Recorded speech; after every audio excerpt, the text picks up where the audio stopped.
Thank you for joining us today.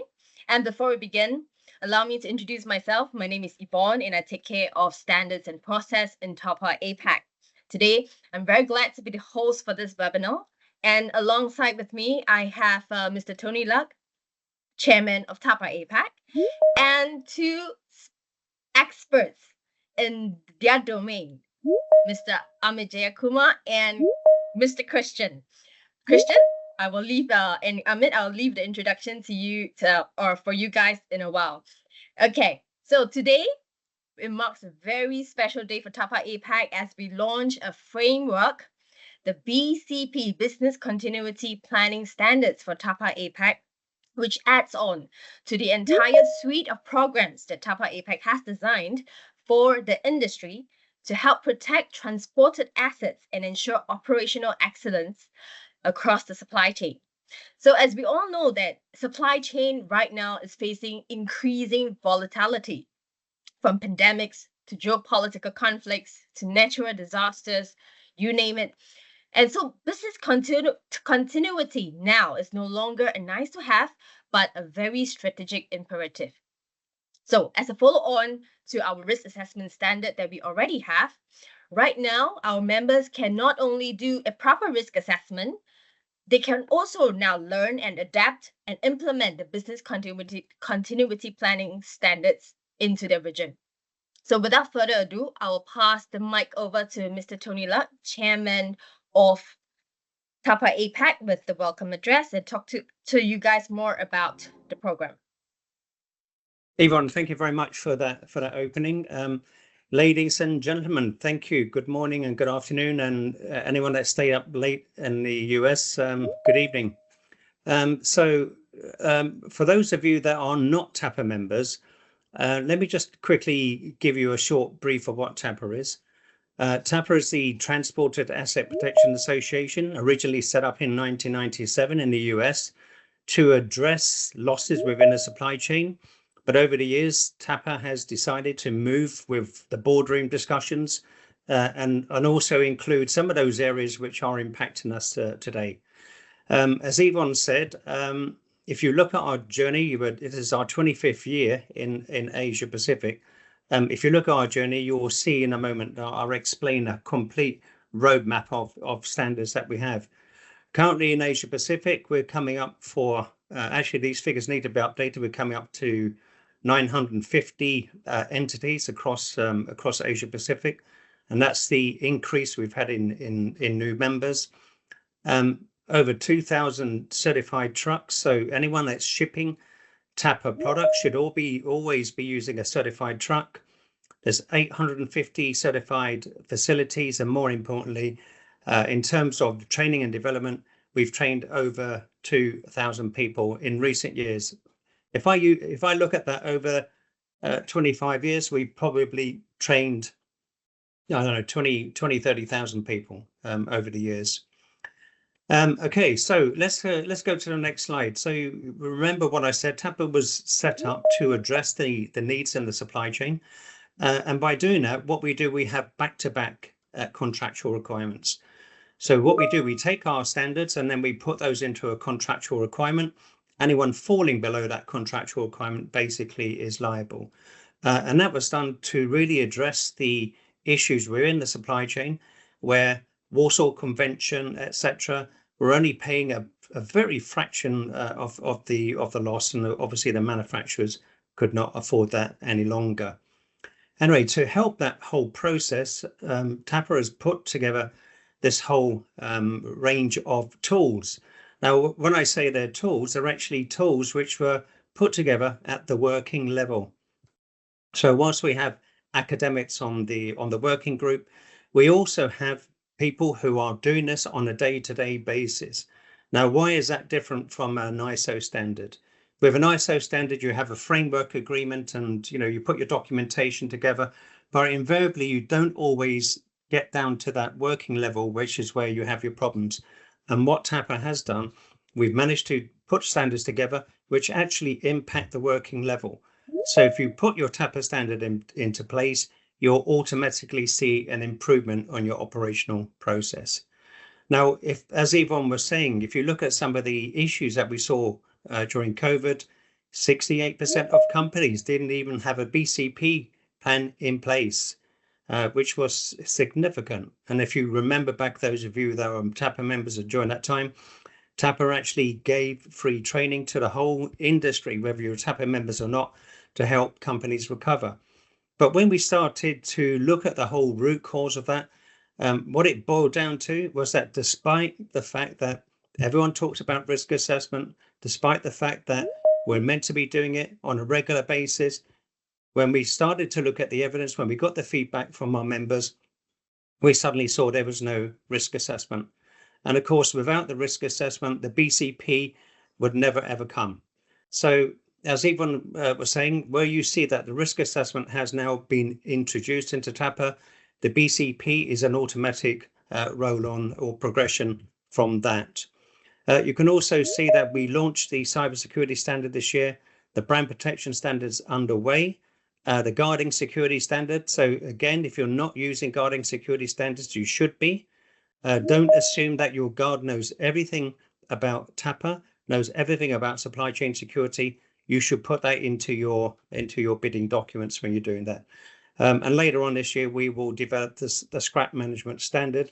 Those of you who are manufacturers will know that with every single plant, there is probably a syndicate working in terms of scrap management theft, but there's an automatic rollover between scrap management and brand protection. All right, so I'm going to basically finish up there. We've got some great speakers, so get involved, learn from this, and also look, we'll be talking about some of the training events coming up. So back to Yvonne. Thank you. Thank you, Tony, and thank you for the introduction and the background of what has TAPA been doing and what we are doing. And before we continue and introduce you the speakers here, I would like to have the audiences here today to do a very quick Mentimeter participation. So if you have your phone, can whip it out and scan the code. Thank you. I see some phones there. Great. Yes, right. And just want to understand the audience that we have with us today so that we can have a very fruitful engagement. Okay. So let us know who you are, where you're from. I see some familiar names from LSPs. Yes, I see some familiar names as well. Some of our buyers are in here too. Okay, so we see that a lot of LSPs with us today. I'm sure you are all concerned and know and understand that BCP is now something that you cannot just wait and see what happens. You need to give a lot of solution ready for your buyers. Okay, next on, like to understand, does your company actually have already a BCP plan? Not sure. Oh, great. We are seeing a lot of people with already an existing BCP plan. That is good. Okay, I'm seeing one no. Okay. Not too sure. For those who are answering not too sure, perhaps it's a good time to ask your management or your operations director for one, so that you can also take a look. I think BCP plan is not restrictive, and I think, in my opinion, it should be shared with all the colleagues in the company, especially if you are dealing in operations. Okay, so not sure. Good. I've seen that a lot of people already have an BCP plan, which is a good thing. We will share more about the TAPA standards BCP plans with you later. Okay. And for those that doesn't have already a BCP plan, perhaps you can let us know, is your company actually looking to develop a BCP plan? Okay, ASAP. That is good because it is timely now. We have seen members that are very affected by the geopolitical situations, and they are all trying to get their hands around or their heads around how to manage and move things forward. Okay, a lot of uncertainties going around. So, and I think also on natural disasters, there have been forecasts also on that, and some members in certain countries are also getting geared up for that as well. Okay, good to know that all of you are trying to get in gear ASAP. And with that, I shall leave the next part of the Mentimeter for later. And right now, let me just put back the screen onto our presentation slide. Okay. Yeah, before I introduce our experts today, wait, what? I would like, you can see all the names here, okay? These, I would like to have a special mention to all these members. They were with us throughout the BCP journey. They came on as volunteers and was working with TAPA APAC as in our BCP volunteer working group, and with their insights and their inputs, we created this BCP standards today that you're seeing today. So designed by the industry for the industry. So I'd like to have a special shout out to these members. I know some of you are here, so thank you very much. Now, without further ado, I would like to bring on Amit and Christian. So Amit, he is a specialist in corporate crisis management. I know you don't like the word specialist, Amit, but to correct me, okay, he has in-depth management experience in corporate security, and he has led multiple business initiatives with global outreach to review security strategies for emerging markets. And he also consults very frequently on crisis management and how to create robust structure and processes for organizations. And Christian, he is a global leader and a very published scholar in geopolitics, geo-economical risk, resilience, and international security. So very learned both experts, both of them. And they were instrumental in us creating this BCP standards, for they were the one leading the entire working group discussions and also curating and doing the technical writing. So without further ado, I'll pass the mic to Amit and Christian. Thank you very much, Yvonne. Hi, Christian. Hello, Tony, and hello, everybody.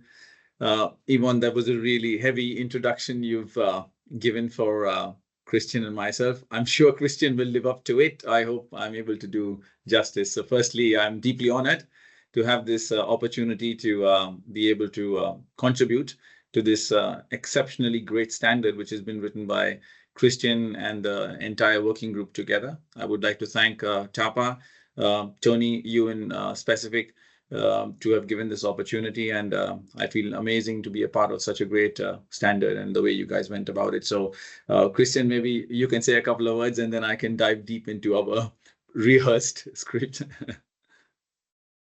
Yeah, thanks, Amit. Hi, everyone. Thanks again for the opportunity to be here. And thanks, Yvonne, for the introduction as well. I guess I would just add that actually sort of a pro-academic. So I've actually been leading also global business continuity and risk management programs. And at this point, I would just like to say that from that time, about 10 years ago, the world really has changed. And I think we all sort of experiencing the same anxiety when we check the news in the morning and perhaps just before going to bed. So all this volatility that Yvonne already referred to speaks loudly to the increased demand for business continuity planning. So really happy to be here and discuss with you what that means in practice and how TAPA can help. Yep. Thanks, Christian. So I think firstly, I want to address the audience here today and a lot of your colleagues. I clearly saw from the Mentimeter answers that most of us are representing organizations from either the supply chain and logistics industry or the manufacturing industry. And if you look at the two industries close by now, this is exactly where the supply chain lives. There was also a small portfolio from the service provider industry in security. I think this is the future of potential businesses contributing and supporting supply chain. So thank you very much for all of you joining us. I think the supply chain by itself is a very deep it's a very deep learning function. And if one looks at it, normally people off the hat say supply chain, they say logistics. Well, some of us who know a little more will say upstream and downstream, and some of us who little know more, they will say talk about the last mile. But if you really look at it, it really starts from the raw material side, the suppliers, the guys who put it together, the manufacturers, the guys who are storing it, the warehouses, then the distribution centers. You have the regional distribution centers for the evolved Amazons. You have the virtual distribution centers. You will all retailers, transporters, customers. Then comes logistics. And when you talk about logistics, it's multimodal really. Nobody's really operating only on the road anymore. It's in the sea, it's in the air. So cargo is moving hands from here to there. Inventory management, inventory carrying costs, procurement, and then we talk about order fulfillment. What is order fulfillment? Everything from placing your order to receiving it and delivering it is order fulfillment. So what comes after that? Returns management, the disappointments, how do you get it back? Is it cost viable? So on. So the supply chain is really a very big function, and and one of the words which we often abuse nowadays in the industry is the word resilience, right? Everybody wants to talk about resilience, whether it's your colleague from finance or whether it's somebody sitting in human resources, or well, security is a common culprit, talking about resilience all the time. And then another famous word is risk. So how do we declutter all of this? And this was generally the vibe and discussion which was going on for the longest time. What I really like about TAPA is that it's a very alive organization. It is really by the industry and for the industry organization. Now, I've also have some experience with other certification organizations, but there is no hand and face to that. For TAPA, all across the globe, you can visualize what the organization looks like. Who are these people? What are they doing? And it feels very current. And this makes it very, very interesting from my point of view as an industry person, of how I feel connected and how I can say, well, I think they know what they're doing.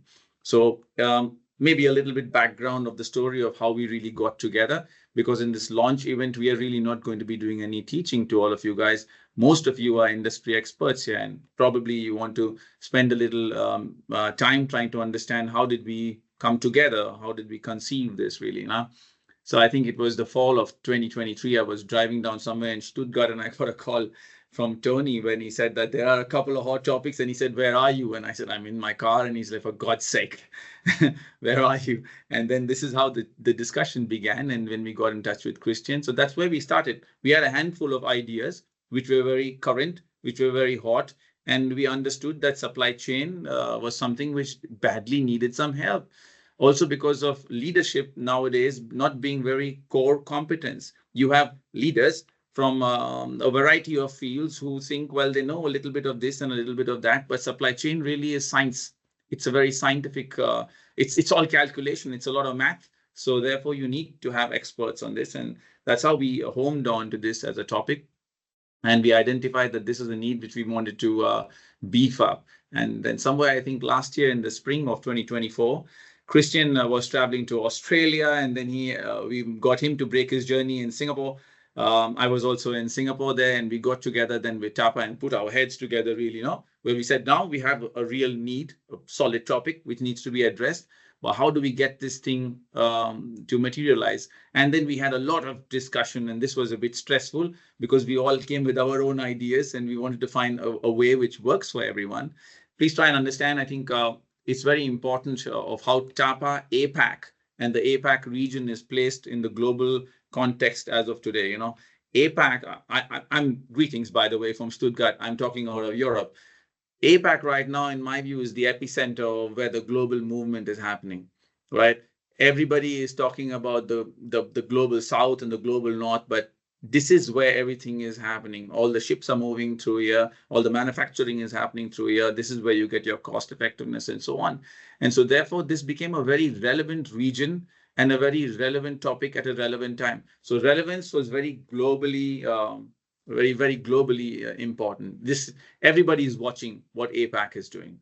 Everybody's watching at the regions, centers in the APAC, how they are strategizing themselves and so on and so. So this is extremely crucial for us to understand of how and why I think this project being done in APAC is very relevant for the industry. Then I think the next step after that was the summer. It was a very hot summer because it involved a lot of coordination. A lot of credit to TAPA again. I think Yvonne deserves a lot of credit, more than what she is normally giving herself. I think there were many, many calls. I want to give a lot of credit and a big thank you to all the working group leaders. I think they did an excellent jobs, because we had 6 to 7 working groups, and in each group we had 10 or 12 members. And when you put top leaders together with a lot of experience, this is not exactly going to be easy. So we had some very strong comments, and we wanted to take all these learnings. And obviously now we can't have a 10-volume standard in place, which nobody can implement, which is super perfect, but you can never implement it. So we also had to put something in a way which is a squeeze.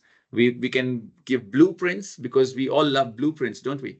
We in the industry, we just love the blueprints. Give me a template and I will do it. So this is really a standard which was developed by you guys for all of you. And most of our people did come from the manufacturing and logistics area. So I think it is very correct. Lastly, I think before I dive more into the content specific thing, is I want to talk about the challenges. Apart from the coordination, I think the geopolitical situation which goes on around the globe. We always had geopolitics, but the half quacks never really talked about geopolitics. And now with a little bit of YouTube and TikTok here and there, everybody thinks he's an expert. Sorry to say, I think you need to have a lot of background to understand how geopolitics works. And sometimes just watching a little bit news here and there doesn't really help in forming an opinion to drive business forward. So I think this was a challenge, to be able to see the developing situation between Russia, Ukraine, the China-Taiwan thing, and now quite recent are the two South Asian neighbors with nuclear arms who threatened to take things left or right. So this was something which was very, very important for us to look at, because these were massive challenges. I thought one challenge was to somehow bridge the gap between crisis management and business continuity, because either people are doing one or the other, or none. And to also remove this idea that BCM only belongs to IT, because I think a few years ago, if you said BCM, the first thing which goes in your head is IT. And if you ask IT, what are they doing for BCM? The only thing they did was location not available. What do you do? So I think we've come a long way from that. And this was some things I wanted to share with you guys, so that you understand where we come from, what all went into this before we started putting it together. Yvonne, could you help with the next slide, please? Christian, I would like to request you to perhaps take us through the couple of points we discussed. Yeah, thanks a lot, Amit, and hello again, everyone. So my colleagues have already referred to the volatility of the strategic environment. So all the geopolitical turbulence, economic volatility, technological advancements that rapidly can surprise us, AI and others, and the ever-present threat of cyber attacks and natural disasters. So I guess the point here is just that there's a lot of disruptive potential in the strategic environment at the moment. And not only that, but there's also a lot of complexity and uncertainty related to it. So in addition to the sort of worsening threat environment, we must remember that supply chains, of course, are very complex and interdependent systems. So what this means basically is that if there's a disruption in any point of that complex ecosystem, the effects can really rapidly cascade to other places. So a small disruption in your offices can actually create a real problem for somebody else. So it really means that everybody needs to be ready.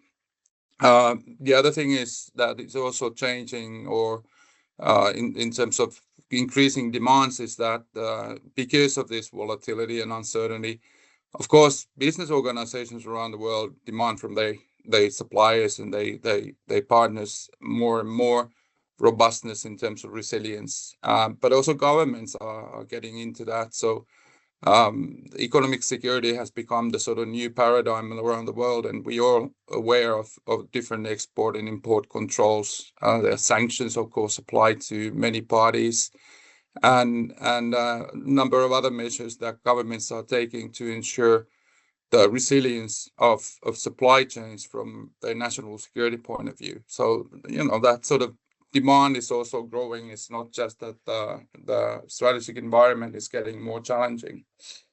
And what this all sort of complexity, volatility, and uncertainty really means for us here today discussing business continuity management, of course, is that reacting after crisis hits is no longer a viable strategy. So instead, we really should look at proactive business continuity, take action before things really get bad. And what that really means is that this proactive business continuity is not just a good idea anymore. It's actually an absolute necessity for survival and growth. So if you want to really survive in this strategic environment and thrive in it, you need to have proactive business continuity in place in order to increase your resilience against all this turbulence. What that means is basically proactive business continuity is just, you could think of it as preventive maintenance for your organization, really, in the most simple form of it. So it really involves identifying the potential threats and risks and vulnerabilities to those before any of this risk materialize, and then putting really robust plans and processes in place to mitigate that negative impact before it happens. Of course, plans also need to be really exercised and tested so they're valid. So just having a dusty folder somewhere on your shelf is not good enough anymore. But actually, resilience really needs to be sort of embedded into the very DNA of your organization and operations if you really want to thrive in this. Let's talk a little bit about, so if that's the demand, let's talk a little bit about, just very briefly, about the sort of benefits of sort of applying this proactive approach to business continuity management. There are many advantages. The first sort of most obvious one is, of course, that if you're well prepared, you have good business continuity plans in place, the recovery is more likely to be both time and cost effective. So if you're just wing it, you may survive, but we can all recognize that it's probably not going to be optimal. So having these things in place can really be a good investment. And if you really have not just well-defined plans, but you practice them and you have resourced them, you can really bounce back much faster with much less financial strain compared to really sort of scrambling to your response in the midst of a chaos. So it is much more sort of optimal strategy than just sort of improvising during chaotic crisis. But in addition to that, sort of those sort of direct benefits, robust business continuity can really be a competitive advantage as well. Because if or should you have a disruption, the impact of that really can materialize really quickly, and not just the sort of financial aspects or the financial negative impacts of it, but the loss of trust can happen really quickly. So if your customers see that you weren't prepared and you do falter, then they will seek other suppliers pretty quickly or other partners pretty quickly. So and being prepared really sends a powerful message to your customers and your other stakeholders, whether they are owners or partners, that we are prepared, we are dependable, and you can count on us if something does happen. So that can be really powerful. And speaking of that, really effective business continuity can really serve as a sort of a instrument for strengthening stakeholder confidence. So investors, partners, employers, and regulators are much more likely to look at you favorably in comparison to organizations that are not quite as well prepared. So it can really have a lot of this sort of additional indirect benefits as well. But we promise not to lecture, so just in conclusion, just sort of to point out the key points. So in this era of turbulence, proactive business continuity really is not a luxury. It's actually a fundamental requirement for a long-term success of your organization. And whilst it can mean a lot of work and even investing a bit of money, I think this investment in time and resources upfront to identify risk, develop these robust plans, practice them regularly. Businesses can really achieve faster and more cost-effective recovery, gain a crucial competitive edge, and build unwavering confidence among all their stakeholders, whoever they are. So it's all about really shifting from this reactive posture to a more resilient mindset, and ensuring organization is not just surviving the turbulence, but can actually thrive in spite of it. And we'll going to talk a little bit more about this, I think, soon, but I hand back to Amit to sort of get us on that path. Thanks again. Thanks, Christian. That was wonderful. Actually, I will take from the last point that Christian talked about. And again, again, another compliment for TAPA, because what TAPA does very well is it brings a combination of academics, and it also brings a combination of industry experts and marries the two and challenges each other, because clearly, Christian is not just an industry leader and professional in many functions, but also an academic. On my side, I'm not really an academic. I'm more the guy who rolls up his sleeves and gets to the work. So this also brings a lot of discussions to the table. And the last topic on his slide talked about competitive advantage, this edge. And this is something which I'm directly addressing to the audience today, that before adding any competitive advantage to your organizations, I think it's very important to add competitive advantage to yourselves and to stay current. I see TAPA as an association, which is this amalgamation of both, which gives you this network where you can really come together, challenge each other, learn from each other, and then bring the best ideas to your company. Otherwise, you are not going to find these on Copilot or ChatGPT. Really, it's not been tested on those environments. So you have to talk to the industry guys, and this is what comes together very well. We look at the step-by-step systematic approach. This is just a really very highlight, superficial, for you guys to somewhat have some clue of what went into it and what needs to be going into it, because we are not just talking about BCP. I think you can find BCP anywhere, but we're talking about BCP in the supply chain. This is a very specific product addressing a very specific problem. So we really have taken several templates, put them together, and examined all steps of a supply chain, done an X-ray out of it, and pulled out all those disruptive areas which are problem creators, and then address them bit by bit. Whether it is the foresight and planning level, whether it's the supply chain level, risk identification and addressing vulnerabilities. People have their own ways of doing. Somebody calls it UDA, somebody calls it HUKA, VUCA, etc. Developing implementation, testing case studies. These are the general top line which we have addressed in the different modules. You could look at the modules, they're anywhere between 6 to 10, depending on how deep you want to do. Can we go to the next slide, Yvonne? In this roadmap, what you will see is what kind of journey would you experience if you really went through this certification. This is important at this stage so that you guys can somewhat get a feel, because otherwise, probably you've done some auditor trainings in the past, you've been through some certifications, you got some of those booklets, brought them back to your company, maybe made a presentation to your manager and supervisor after that saying, well, it was very good, it was very beneficial, I put something on my CV now, but now when it comes to implementation, how should I do it? So this is the gap which this certification is bridging for you, because it's going to tell you really how to focus and where. When you are looking at the initial assessment, this is really very top, superficial level. You look at the evaluation of the current state, and then you set objectives. These are the two things which you want to do in the initial assessment. You're basically looking at your supply chain on a very top level, identifying what kind of vulnerabilities they have and risks they have, the regions you work in, so on and so. Do we have BCP?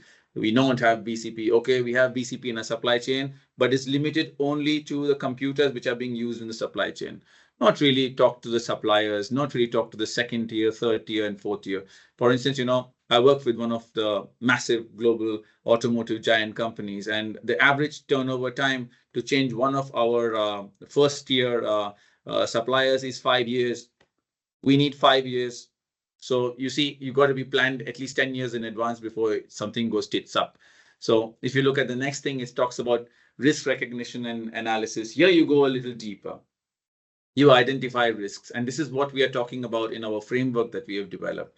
We dive deep into it and we say, how do you do this deep dive? What are the different classifications of threats categories and risk categories that you ought to consider? And how do you analyze impact? Everybody is using terms like business impact analysis, la la la. What does it mean for supply chain? How do you go about it? What are the questions you need to ask your people inside the organization? Because some of you could be in different stages of leadership in your organization. Somebody at the top needs to have enough information to give it to the person in the bottom. Somebody in the middle needs to have enough information to pass it both ways, top and bottom. So these kind of things have been addressed in developing our standards. Again, the next stage would be then to develop a strategy around it. What kind of strategy do you need to have? Who are the people who you're going to be addressing? How do you formulate all these recovery plans? And basically, what is the kind of cost evaluation you need to put in place? Nothing comes without cost. The first thing which you go to your management and tell them you want to do this, you got to go and tell them why you want to do this. So how does it help the organization? Does it reduce cost? Does it increase cost? If it increase cost, when is it going to break even? How much time does it break even on? So these kind of issues you have to address when it comes to developing a strategy. And there's a lot of hand holding inside of our documents or going about this stuff. When we talk about stakeholder engagement, you got to address key stakeholders. Who are the key stakeholders? The top management, and then all those hundreds of BCP coordinators that you will need in the supply chain. You will have to extend these BCP coordinators internally inside your organization. You need to have BCP coordinators externally in the different tiers. And then you have to make nodes who will coordinate what topic. This is a bit of a madhouse. And I can tell you that until and unless you don't have a very strong commitment from the management, you will not fly past too far. So I think this is very important to understand, get yourself certified so that when you go and talk and present something, it's not just because of some slides you saw somewhere and some information you saw on news with ChatGPT and Copilot. I keep saying this again and again. Pardon me for this, but I'm telling you there is a very strong difference with becoming very, well-versed on a certain topic. And this document or this certification, I don't know, I think in the middle of July, it's going to be probably available, but this would give you that competitive edge, which I talked about as the last point of Christian when he was giving his slide, this competitive edge. You put yourself on a platform where you seem like somebody who has a competitive edge, then you have a chance to bring your organization at a USP level where you can say, well, our turnaround times are really fast. We can be hit, but we will recover faster, right? Of course, then you move into the stage of documentation, right? This is not a record. You're not going to just put something, file it away, stash it away, and then go and your grandchildren will come and see it. No, it's a document. So it has to be very, very current. So you have to have very comprehensive documentation of BCP, and these need to be revisited again and again and again at different levels. Otherwise, I'm going to be saying things that you guys already know, but it is dynamic, isn't it? Everything is changing from one day to another. Who the hell knew that well, somebody had an idea that the South Asian neighbors don't have the perfect tango going on, but who knew how quickly it's going to escalate and what's going to be the outcome? And then who knew suddenly it will just stop? So it's a very dynamic world that we are living in, and scenarios need to be really thought through. Otherwise, you're basically doing business and waiting for an eventuality to hit you. And sorry to say, I'm not sure you're doing a great job then, and somebody is going to put you on the chopping board if you don't look out. Last but not the least, I think it's very, very important to talk about the importance of testing and drilling, because all these plans that you make, they're only as good as they are on paper if you don't test them and drill them. And you need to evaluate the performances. There needs to, so you can see this is a bit of a structure going on here. And if you were to really even just think this out by yourself, it would be a bit challenging. I'm not too sure about you, but I think I'm sometimes too old to go to university and start a degree now all of a sudden. So such kind of a certification, which is, like I said before, by the industry and for the industry, is really addressing pain points for you, which can help you talk a language to the management, which makes the whistle blow. You're telling them what they want to hear, and you're identifying risks which are going to help the organization and help yourself in any case. So yeah, so this is in general what our roadmap and what it could look like from a very topical view. I'm sure you should come in and hope that you will burn the midnight candle at least for a couple of days when the certification is out. But I can assure you that after you've gone through the BCP framework, you will be in a very good position to be able to implement this in your organization, to rally around your people and bring this as a movement. For all of those who already have BCP in your organizations, it's going to be a lot easier because you will have these BCP coordinators in place and you can somehow get that learning, get that structure into the supply chain organization. Because I'm not too sure how many organizations outside of the logistics and supply chain industry have BCP for their supply chain. I'm not sure, because this is a topic which is very siloed. You know, it is working only in silos. Okay, if you're in the supply chain, if you're a Maersk, if you're a DHL, maybe you have some evolved program, but does everybody know it? Was it documented? How often was it checked? Was that documented? This is what gives you the cutting edge. This is what gives you the confidence. You know, you could have a rifle sitting inside your cupboard. How often do you practice on a figure 11 target? How many times have you changed it and tuned it and calibrated it? This is what gives you the assurance that the next time you pull your rifle out, it's going to be bang on target. Sorry for the example. This is probably the ex-military experience which talks, but generally you are only as good as your plans so long as you're practicing it. And I would like to quote, I don't know who said it, but Winston Churchill was very often known to be using it, you know, is that failing to plan is like planning to fail. So you can rest assured that the plan is very important. But I'm another big fan of somebody else also, who's Mike Tyson, who said your plan is only as good as till you get punched in your face. So please make your plan. I'm not too sure it's going to help. Change your attitude. So this is what I would like to say and then finish. I would like to hand over it back to you, Yvonne or Christian. And if there are questions, I'm happy to take along with the rest of you guys. Thank you, Amit and Christian. I think you guys have covered it very well and give an overview of what the members can actually take from our BCP standards blueprint. Like what we always say, we always like to know. We know we have a problem, but how do we solve it? And a lot of people normally looks for a blueprint to follow and guide. And this is what exactly the BCP standards that we have designed is for, and how easy it can be used to learn and adopt. And right now, can move into some questions. Let's see from the audience if there has any questions in the chat. Okay. I do have a question from somebody who actually dropped me a message to say that they were asking specifically, you know, what is the key differences between TAPA's BCP standards and other existing BCP frameworks? But I think I may have touched that a little bit, but just want to see if Amin and Christian have anything else to add. Yeah, maybe I can have a go at it, Christian, and then perhaps you can help me follow it up. What's most different is something I've told you again. It's very by the industry for the industry. Point number one, it is very, very current. Point number two, and is very, very focused on the supply chain. These are the top three things which I can come out of. It comes out of my head. And if you're in the supply chain, if you want to address an issue with the supply chain, go for it. If you want to have such a standard which is not coming from 20 years ago, but which is very, very current, then go for it. And if you want a standard which has been peer checked, peer evaluated, then go for it.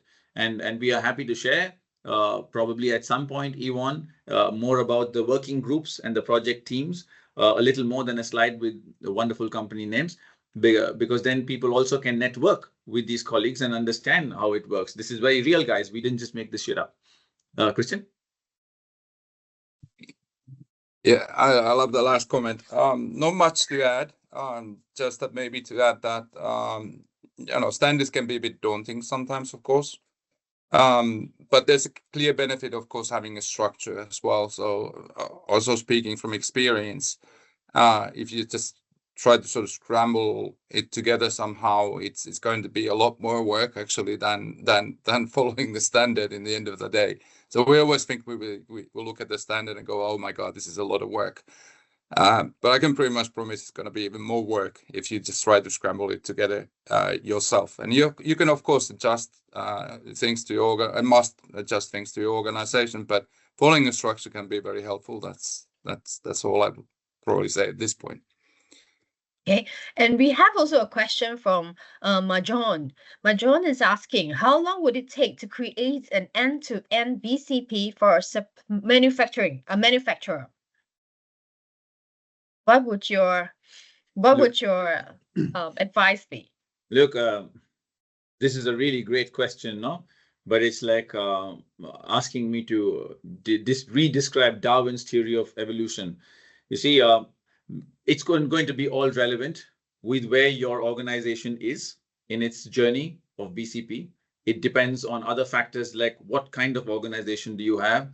Is it a global organization? Is it a regional organization? Is it a local organization? It also depends on which part of the food chain or the supply chain you are in, or what is your priority. This is, I think, very, very key before answering this question. And it could take anywhere between months to years do we have an end-to-end, because this is a very big question you asked. I would rather break it down in the following way. Just like the previous slide, which was developed like a roadmap. So you should have a projection plan of 3 years, for instance. In 3 years, we will have a program to implement business continuity in the supply chain for our organization. This is for an organization which is only in supply chain. You shorten it down if you're an organization which has supply chain as a component, but who extends supply chain to other companies like 3PL, 4PL, 5PL organizations. Then you can make it shorter. But these are things you can then collaborate even closely with the experts from TAPA, who will not just give you a standard, but who will also give you guidance on how you can then implement this. I hope this answer somewhat is answering your question, but Christian, please feel free to jump in. Yeah, no, that was a great answer. I mean, I would just maybe add a couple of things. First of all, what does end-to-end mean? So if we're just talking about the documentation, that's one issue. But then if we actually want to have something robust in place, we also have to exercise and test it. So I would more lean on maybe over a year easily. But the other aspect that really impacts it quite a lot is what is the buy-in from your management. So if it's a priority in the organization, you know, you will get a lot more cooperation and you can expedite it quite a lot easier. But if you have to sort of fight against windmills at every turn, then it's probably going to take a bit longer. But like Amit said, it's hard to sort of say or give any sort of exact timeline. It depends on so many different things. But I hope this helped a little bit. Yeah, I think one way to go about answering that question, also to be able to assess where to start the end from, where are the two ends lying, is to ask your organization or your business function by function, what have been the disruptions in the last 1 year, for example, right? And then you draw out of those disruptions, what is the likelihood of these disruptions repeating themselves? And then you can formalize somewhat where is this end-to-end story going? Because otherwise, it's pretty hard to answer even for yourself as to how to answer this question of end-to-end. Can I just jump in and make a couple of suggestions for Marjon? So Marjon, I don't know if you've actually taken the risk assessment standard training yet, but if you haven't, I would recommend you do. And that the reason why I'm recommending that you do that is because with the risk assessment standard, we teach you to break the supply chain down, as Amit said, by sector by sector. Because if you try to do an end-to-end in one go, it's unmanageable. You'll never get it fixed, and you'll already have other issues occurring which you haven't yet addressed. So Christian's idea there was to look at some of the pressing areas, and Amit also underpinned that. If you look at those sort of pressing areas, maybe that's your focus point, but narrow the scope. Now, if you narrow the scope, your BCP plan can actually map against that scope. Now, look, I put in the chat there. Don't forget, the great thing about the risk assessment standard is that your management need to sign off on it. And that's very, very powerful. So I learned that lesson many years ago. So I think at the beginning you saw that I won a couple of industry awards. And, I was clever, as Christian said, trying to get the buy-in of management is difficult. When you do a risk assessment and you take that risk assessment into the CEO or the managing director of the company, and he has to sign off on it, then or she, then suddenly, when they have to put ink onto paper, the attention level goes up. Now, look, the other thing you should also consider is to bring a consultant in. Now, why do I say that? If you sometimes try to address issues on your own, it's very difficult. And unfortunately, sometimes it falls on deaf ears. But when you bring a consultant in, the consultant's been paid for, the attention level of the management is much higher. So what that means is that your buy-in is greater, they're more likely to listen. And of course, if you're clever, you will make sure that the consultant includes some of those areas that need to be addressed, and also that you will have a plan to mitigate, whether that's funding that, whether it's ensuring that, whether it's a capex, even if it's a plan over 3 years, it doesn't matter. At least it's been addressed. So look, those are some tips that I can think of from my side. I think we have given a very comprehensive approach, and I think there are also questions that was asking, how adaptable is the standards, not just for sector by sector, across regions, whether it can be adapted to different regulatories and operation needs. I think yes, this I would think what we have mentioned over here is yes, this is a guide and a framework that you can be used and break down into smaller parts. So when you go for the training, this is where you will actually learn how to take the framework and apply that and use it operationally and really run with it. Now, I think also Tony had a very interesting message post in the Q&A. He was saying that the US tariffs introduced by President Trump, does the audience think that these were foreseeable risks? Which I think a lot of us will be no, right? And if so, well, I mean, if you think it was a foreseeable risk, why don't everyone give a thumbs up? And if you don't think it was a foreseeable risk, I don't know, use a laughing, So if you look at, is this foreseeable? Foreseeable, thumbs up. Yeah. If not is it foreseeable? Foreseeable risk? Right, some people saying not. Okay, but look, let me just take a couple of points on that.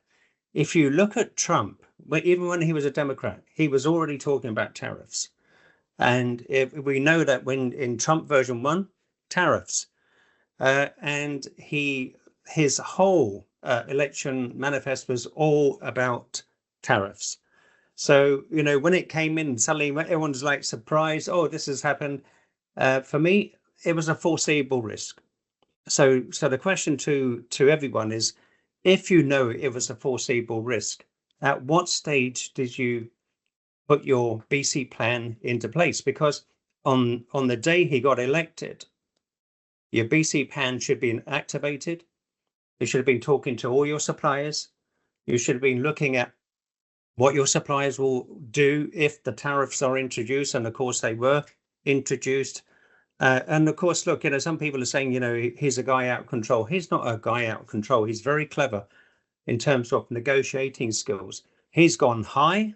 It's like a game of a poker, right? You go high on your number or something like that, and then you can come down.